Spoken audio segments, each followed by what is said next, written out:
شحال من واحد فينا كيحس بالضغط بالقهر، كاين اللي كيقول صافي ما بقيتش قاد نصبر، وهذا الشيء كيخليه يخرج للشارع باش يعبر على الغضب ديالو. ولكن واش كتعرف باللي بين التعبير عن الراي والدخول للسجن خط رفيع جدا، خط كيحكموا الكود القاطع اللي هو القانون. في احداث بحال اللي شفناها مؤخرا في انزكان والقليعه وحتى مظاهرات شوتنبير، بزاف ديال الشباب لقاو راسهم في قفص الاتهام، ماشي حيت عبروا على الراي ديالهم ولكن حيت تجاوزوا الخط الاحمر. السؤال اللي خاص نسولو اليوم بصوت عالي، واش المواطن المغربي كيعرف بالتدقيق شنو هي العقوبات القاسيه اللي كتسناه الى تحول من متظاهر سلمي لمخرب؟ هنا في كود 212 غادي نفكوا لك الشفره القانونيه اللي كتحمي المجتمع ولكن كتعاقب بشده اللي كيخرقها. الحق الدستوري بين النصوص والتطبيق. قبل ما ندويو على العقوبات خصنا نذكروك بحقك الدستوري. الفصل 29 من الدستور المغربي واضح وصريح: حريه التجمعات والتظاهر السلمي مضمونه. هذا الشيء كيعني باللي عندك الحق تخرج للشارع تعبر على رايك وتطالب بحقوقك، ولكن كاين واحد الكود مخفي كيتم اللعب به. القانون كيتكلم على اخبار مسبق للسلطات باش يعرفوا ينظموا الامن. هنا كاين الفخ القانوني،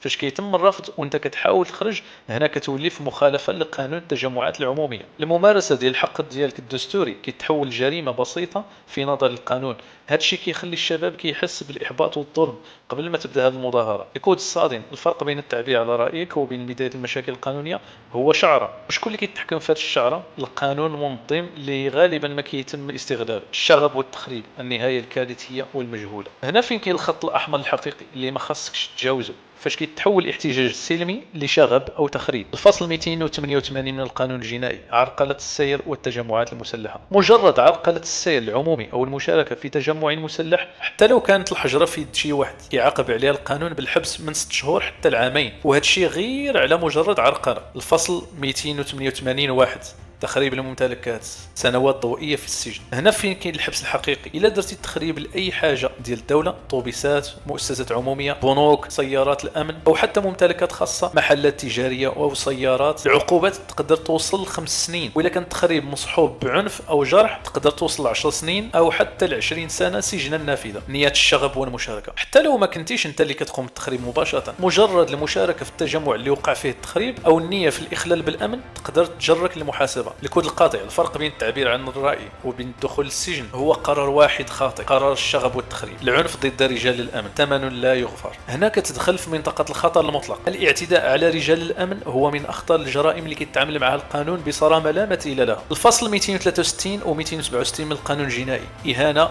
ومقاومة موظف أمن. مجرد إهانة ديال رجل أمن بالقول أو مقاومته بالعنف أثناء أداء مهامه كيعاقب عليها القانون من شهر واحد حتى 5 سنوات حبسا، وكتزيد هذه العقوبة إلى نتج عليها جروح أو إصابات بالغة: الضرب والجرح ونية القتل. إلا تعديتي بالضرب أو الجرح على رجل أمن حتى لو كانت إصابة خفيفة كترتفع العقوبة بشكل كبير وتقدر توصل ل 10 سنين أو أكثر، وإلا كانت نية القتل حاضرة كتولي الجريمة أشد خطورة: التشهير والتحريض على الكراهية. حتى التصوير ونشر الفيديوهات ديال إهانة رجال الأمن أو التحريض على الكراهية ضدهم في السوشيال ميديا تقدر تجرك المحاسبة القانونية. الكود الصادم. التعامل مع الأمن في أي احتجاج أو شغب كيكون بحذر شديد. أي لحظة غضب تقدر تخليك تدفع ثمن عمرك من الحرية ديالك ومستقبلك. التحريض والمسؤوليه الجنائيه. حتى اللي كيشعل النار من بعيد، حتى اللي جالس في دارو وكيشعل العافيه في قلوب الشباب، التحريض راه مسؤول قانونيا. التحريض المباشر على الجرائم. اذا كنتي كتحرض الناس على الشغب، على التخريب، على العنف او على الكراهيه في السوشيال ميديا او في اي بلاصه، راه كتدخل في دائره المسؤوليه الجنائيه، المسؤوليه الجماعيه والفرديه. حتى لو انت جزء من مجموعه كبيره راه كتحمل مسؤوليه فرديه على الافعال اللي درتي وعلى كل كلمه قلتيها. ما يمكنش تقول انا كنت غير تابع وما كنتش قاصد. العقوبات على التحريض كتقدر تكون هي نفسها عقوبه الفعل الجرمي اللي تم التحريض عليه. الكود القاطع. كل كلمه كتبتيها وكل دعوه كديرها وكل فعل كتشجع عليه في وقت توتر كيحطك تحت طائله القانون. العواطف ما عندهاش بلاصه في المحكمه، القانون هو اللي كيحكم. الوعي القانوني هو اقوى ديره. مظاهرات شوتنبير واحداث انزكان والقليعه اعطتنا درس قاسي جدا: الغضب مشروع ولكن طريقه التعبير هي اللي كتحسم المصير. القانون موجود والعقوبات صارمه جدا وما كتعرف لا صغير ولا كبير. الوعي القانوني هو اقوى درع كيحميك من الدخول لنفق مظلم